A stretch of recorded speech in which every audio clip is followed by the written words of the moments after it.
Hello বন্ধুরা, তোমরা সবাই কেমন আছো?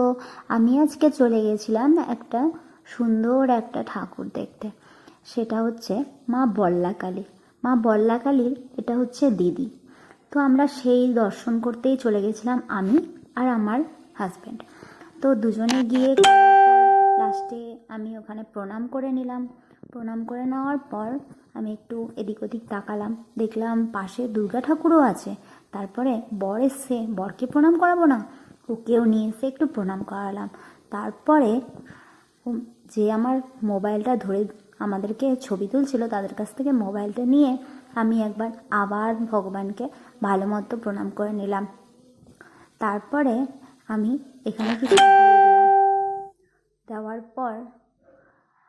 দেওয়ার পর আমার প্রতিদিনকার রুটিন সেটা তো বাড়িতে পড়েই আছে। সেটা হচ্ছে তারপরে আমি একটা কাজ করে নিলাম, আশেপাশের ঠাকুরগুলোকে কেন আমি ছবি তুলব না। তো এই ঠাকুরকে প্রণাম করার পর একটু মন্দিরটাও দর্শন করে নিলাম। আর সঙ্গে তার পাশেই আছে রাধাকৃষ্ণ মন্দির, আর তার পাশেই আছে দুর্গা মন্দির। তো দুটোই আমি করে নেওয়ার পর বাড়িতে আসার পর আমার কাজ যেটা হচ্ছে ঝাড় দেওয়া, গোটা বাড়িটাকে ঝাড় দিলাম, উঠোন ঝাড় দিলাম। উঠোন ঝাড় দেওয়ার পর বিকালে একটু আমরা বেরিয়েছিলাম। সেখানে ও একটা বলল আইসক্রিম খাবে, সেখানে আমরা আইসক্রিম খাওয়ালাম। আইসক্রিম খাওয়ার সঙ্গে সঙ্গে আমরা সেখান থেকে দেখো তারা আগে আগে যাচ্ছে,